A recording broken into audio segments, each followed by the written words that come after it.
সকাল আমার প্রিয় পরিবার, তোমরা সকলে কেমন আছো? আশা করছি যে যেখান থেকে আমার ব্লগটি দেখছো সকলে ভালো আছো। তোমাদের আশীর্বাদ ও ভালোবাসার সাথে নিয়ে আজকের ব্লগটি শুরু করলাম। আজকে হলো সোমবার, এখন বাজে ঘড়ির কাঁটে ঠিক সকাল 6টা। ওদিক দিয়ে রাতের বাসি বাসনগুলো বের করে নিলাম, আর এই দিক দিয়ে দেখো এই দিককার উঠানটা সোজা চলে এসেছি ঝটপট করে ঝাঁট দিয়ে নিতে। আর জানোই তো আমার বাড়িতে উঠানের শেষ নাই, এদিক ওদিক সেদিক, তাই কিন্তু সমস্ত উঠানগুলো একসাথে ঝাঁট দেওয়ার আগে একটু একটু একদিক করে দিয়ে দিয়ে একেবারে তোমার পুরো উঠানে ঝাঁটটা কমপ্লিট করে নিই। আর ওদিক দিয়ে কিছু কাঠ রাখা আছে মাচায় তুলে, সেই সমস্ত কাঠগুলোকেই তোমার রান্নার কাজে ব্যবহৃত করা হবে, সেই কারণে জানো তো। তো এই দিক দিয়ে চলো ঝটপট করে মোটা করে আমি ঝাঁটটা দিয়ে নিই।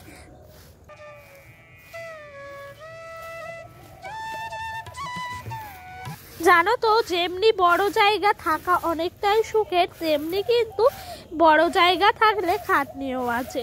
চারিদিক একসাথে হ্যান্ডেল করতে হয়, বাড়ির সমস্ত কিছুই কিন্তু মেনটেন করতে হয়। আর আজকে জানো তো কালী পুজো, সেই জন্য জানো তো উপবাস আছি আমি। যেন একটা মানসিক করেছিলাম ডোডোর জন্য, তো সেই মানসিকটা চলেছে বলেই কিন্তু উপবাস করেছি। তোমরা অনেকেই জানতে যে আগের ব্লগে আমি বলেছিলাম ডোডো একটা কেস ঘটিয়েছিল, টিকটিকির একটু পটি খেয়ে ফেলেছিল, তার জন্যই কিন্তু আমি মায়ের কাছে মানত করেছিলাম যদি ও ঠিকঠাক সুস্থ হয়ে তাড়াতাড়ি বাড়ি চলে আসতে পারে তাহলে আমি মাকে পুজো দেবো, সেই কারণেই উপবাসটা করেছি।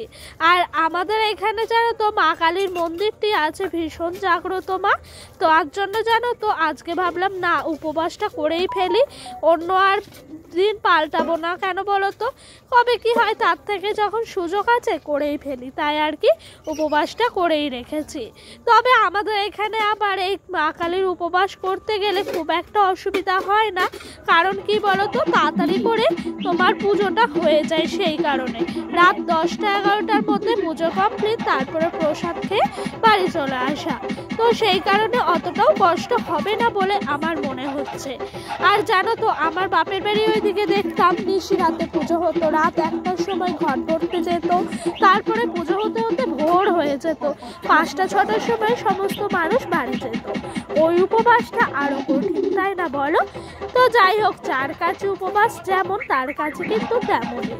তো এই দেখো তোমাদের সঙ্গে গল্প করতে করতে ওদিককার আমার বাসি কাজগুলো সমস্তটাই হয়ে গেছে, তারপরে সোজা চলে এসেছি এইদিকে কিছুটা তোমার বরবটি আছে, সেই বরবটিগুলোকে একেবারে কুচি কুচি করে কেটে দিচ্ছি।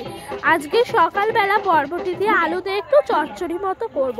অনেকটাই বরবটি তোমার নিয়ে এসছে ডোডোর পাপা বাজার থেকে, আর আমাদের এখানে একটি বাজার আছে সেটি হলো চক বাজার, তো ওখান থেকে জানো তো সবজি আনলে অনেকটাই সস্তায় পাওয়া যায়, তবে কিন্তু একটু বেশি করে সবজিটি আনতে হয়।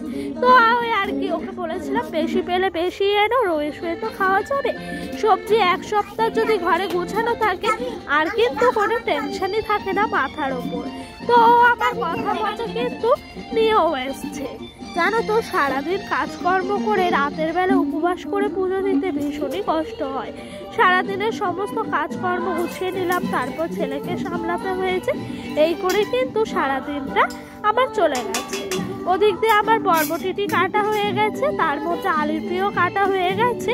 তো এবার কিন্তু আমি কড়াইয়ের মধ্যে শুকনো লঙ্কাটি ফোড়ন দিয়ে দিলাম, আর আজকে শুকনো লঙ্কা কাঁচা লঙ্কা দিয়েই কিন্তু এই বরবটি আর তোমার আলুর একটু চচ্চড়ি করব। আর এটি যেন গরম ভাতে খেতে অপূর্ব লাগে, আমার তো ভীষণ ভালো লাগে খেতে জানো। তো ওদিক দিয়ে জানো তো শাশুড়িমা কাঠের উনানে ভাত বসিয়েছে, ভাতটি এরই মাঝে হয়ে এসছে। আর আজকে থেকে ভাবছি যে এই কটা দিন কাঠে যাব না, একেবারে গ্যাসেই রান্না করে নেবো, সেই কারণেই কিন্তু আরও তড়িঘড়ি করে রান্নার সমস্ত কিছু করে নিচ্ছি জানো তো। তা পুজো কটা দিন একটু মনে হয় তাড়াতাড়ি হয়ে যাক, একটু যেন সময়টা হাতে পাই। আর হ্যাঁ, সময় হাতে পাই যে বলে তা নয়, সময়টা তোমার একটু শুয়ে বসে কাটাতে পারি, ওই সময়টা কিন্তু একটা না একটা কাজ লেগেই যায়। যেরকম তা বাইরে যাই, বাইরের সমস্ত জামা কাপড়গুলো থাকে ওগুলো এগুলোকে কিন্তু ধোয়া কাচা করতে হয়, তারপর ঠিক করে ভাঁজ করে আবারও তাদের জায়গা মতো রাখতে হয়, তাহলে আর সময় কোথায় পাই বলো। আর জানো তো এই যে আমরা রাতের বেলা অনুষ্ঠানগুলো হয় তো অনেক রাত অবধি আমরা পুজো মণ্ডপে থাকি, এতে করে কিন্তু ঘুমের খাটনিটাও মেটে না, তাই সকালবেলা অনেকটাই বেলা করে উঠি, এতে করে সময়ও পায় না। এই দেখো এদিক দিয়ে আমার কিন্তু বরবটি আলু চচ্চড়িটি হয়ে গেছে। এরপরে চলো যাই ওদিককার দেখি কি কাজ করা যায়।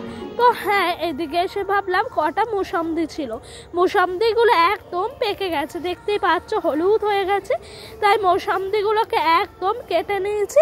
ডোডোকে একটু রস করে দেবো, ওকে না এই মুসাম্বির রস যদি করে দিই না, ওর যে ফিডার বোতল আছে সেই ফিডার বোতলে করে খায়, তো এতে করে না ও বলে জুস টুস আর টেস্টি বলে খেয়ে নেয়। আর যদি এটা শুধু মুসাম্বি দিতে চাই, 1-2 কামড় খায় আর বাদ বাকি রসটা কিন্তু ফেলেই যায়। তো ওকে না আমি সবসময় যেন তো ফিডার বোতলে ভরে দিই, আর ও ওইটা খুব এনজয়মেন্ট করে খেয়ে নেয়। তো ওই দিককার সকালের খাওয়া দাওয়া ধোয়া মাঝে সমস্ত কাজ হলো। আর আজকে আমাদের এখানে পূজা মণ্ডপে তোমার খাওয়াবে ভোগ, মানে কি বলো তো, অন্যান্য বছর না খিচুড়ি মহোৎসব হয়, কিন্তু এবার আমাদের এই পূজা মণ্ডপ 50 বছর পূর্ণ হলো, সেই কারণে কিন্তু আজকে আয়োজনটা একটু অন্যরকমই রয়েছে। যেরকম তোমার আজকে ভাত আছে, ডাল, তার সাথে ফুলকপি আলুর তরকারি আর একটা ঘ্যাটের তরকারি, তার সাথে রয়েছে চাটনি পায়েস। সেই কারণে জানো তো আজকে সকালে যেহেতু চচ্চড়িটি করেছি একটু রয়ে গেছে, তাই ভাবলাম শুধু ফুলকপি দিয়ে আলু দিয়ে তরকারি করি। তো সেই কারণেই জানো তো বেশি কিছুর আয়োজন করিনি, এই ফুলকপি আলুর তরকারিটি করে নিচ্ছি। আর এই দিক দিয়ে ঝটপট করে আবারও তোমার আলুটি দেবো বলে শুকনো লঙ্কা ফোড়ন দিয়ে দিলাম, মানে হ্যাঁ আলুটা ভেজে নিলাম, ফুলকপিটাও ভেজে নিলাম, আর এই দিক দিয়ে মশলাটা কিন্তু ঝটপট করে কষিয়ে নিচ্ছি। আর জানো তো যখন মশলাটা তেলের ওপরে দেবে না, মশলাটা ছিটে যায়, তো সেই সময় যদি একটুখানি নুন ফেলে দাও না, তাহলে কিন্তু মশলাটা ছেটে না, মশলাটা যেমনকার মশলা তেমনই থাকে। তাই আমি একটু নুন, চিনি, এর সাথে শুকনো লঙ্কা ফোড়ন আর তোমার ওই মশলাটি দিয়ে দিলাম, দিয়ে ভালো করে কিন্তু মশলাটা কষিয়ে নিচ্ছি। আর ফুলকপিটা আজ অন্যভাবেই করলাম, কারণ কি বলতো হাতে সময় আছে, তেলের কোনো প্রবলেম নাই, কারণ অন্য দিন অল্প তেলে রান্না করতে হয় তো অনেকগুলো তরকারি, সেই জন্য তেলের একটু প্রবলেম থাকে, আর সেরকম কিন্তু কোনো প্রবলেমই নাই। সেই জন্য ভাবলাম না, তেলের যখন প্রবলেম নেই তাহলে আর কিছু করব না।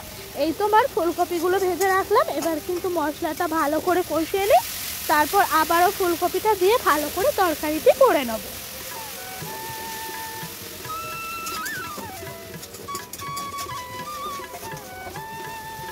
জানো তো বন্ধুরা, আমার না এভাবে রান্না করতে ভীষণ পছন্দ হয়, মানে সমস্ত কিছু ভেজে তুলে নিয়ে, মানে অনুষ্ঠান বাড়িতে যেরকম করে, অনুষ্ঠান বাড়িতে দেখবে রান্না করার আগে সমস্ত জিনিসগুলো তুলে ভেজে নেয় ছাকা তেলে, তারপরে কিন্তু আবারও কষিয়ে রান্নাটি করে, আর সেই রান্নাটি খেতে এত টেস্ট হয় কি বলবো। অবশ্য আজকে যে আমাদের রাতে খাওয়া দাওয়া আছে না, সেই রাতের খাওয়া দাওয়া কিন্তু অসম্ভব সুন্দর হয়েছিল, ফুলকপির তরকারি মুখ ছেড়ে যাচ্ছে, এত ভাল লেগেছে। আর দেখো আমি হাতায় করে একটু ঝোল তুলে নিয়েছিলাম, সেখানে একটু কাশ্মীরি লঙ্কার গুঁড়ো আর একটু তোমার গরম মশলার গুঁড়ো দিয়ে ভালো করে ঘেটে নিলাম, আর তরকারিটি শেষে সেটি দিয়ে ভালো করে নাড়াচাড়া করে নিলাম। এতে কিন্তু যেন তরকারির টেস্টটা আরও দ্বিগুণ হয়ে গেল। কড়াইয়ের মধ্যে দিলে এক পাশেই হতো, টুপলাপ খেয়ে যেত, তার জন্য হাতায় করে আগে গুলে নিয়ে দিলাম, এতে করে কিন্তু খুব সুন্দরভাবে তরকারিটি হয়েছে। আর এদিকটা দেখেছো আলুগুলোকে ভালো করে একটা খুন্তির সাহায্যে কিন্তু গেলে গেলে দিচ্ছিলাম, এতে করে কিন্তু আলুগুলো ভালো করে ম্যাশ হয়ে যাচ্ছিল। তো আজকের মোটামুটি রান্নাটি আমার কমপ্লিট হয়ে গেছে। এরপরে কিন্তু আমি স্নান করব, যেহেতু জানো তো সকাল সকাল আর স্নানটি করলাম না, কারণ কি বলো তো উপবাস করে রয়েছি, সকালে যদি স্নান করি তাহলে এই কাপড়ে আর থাকা যাবে না, তাই একদম তোমার বেলা করেই আজকে স্নান করেছি। ওই দিক দিয়ে ভাতটিও হয়ে গেছে, আর আজকে বাড়িতে ল্যাপা পোছা হবে যেহেতু কালী পুজো। তো এই দেখো আমার এরই মধ্যে স্নান করা হয়ে গেছে, চলে এসেছি একেবারে মাথা ঘষে স্নান করে। তো এই দিক দিয়ে আমার পাকড়ির মতো যে ওড়নাটি পাকানো ছিল সেটি কিন্তু খুলে নিলাম, আর ডোডো আমার সামনে খেলা করছিল। তো তো ওকে নিয়ে আজকে করছিলাম। আর দেখো এই ছোট্ট স্টিক্সের সিরামটা না কিনেছি। এই বড় বড় সিরামগুলো কিনি তো ডেট এক্সপায়ার হয়ে যায়। ছোট ছেলে নিয়ে আর মনে থাকে বলো যে সিরাম দিতে হবে, স্নান করে এই করতে হবে ওই করতে হবে, 1000 দিন মনে থাকে না। এই সিরামটি দুর্গাপুজোর আগে কেনা হয়েছে, আজ প্রথমবার দিলাম। আর ডোডো ভাবছে এটা কি খাবার আহামরি, তো আমার মুখের দিকে চেয়েই আছে, ভাবছে কোনো খাবার, কিন্তু খাবার না। স্টিক্সের সিরামটা তোমার ভালো করে দিয়ে দিলাম। আমি জানো তো বিয়ের আগে খুবই ইউজ করতাম এই স্টিক্সের সিরামটি। আমি অনেককে দেখেছি এই স্টিক্সের সিরামটি ইউজ করে। তোমরা কে কে করো বা কে করো অবশ্যই জানিও। আর এই দেখো এই দিক দিয়ে একটু তোমার 1 গ্লাস জল নিয়েছি, জলের মধ্যে 2টো চিনির দানা ফেলে দিয়েছি। তো সেই চিনির দানাটা খেলাম, আর কি শান্তি লাগছে কি বলবো। জলটা মনে হচ্ছে সারাদিনের সমস্ত ক্লান্তি শেষ। সারাদিন উপবাস করে আছি, জলটা একটু তৃষ্ণা পাচ্ছিল যেহেতু ছোট ছেলে।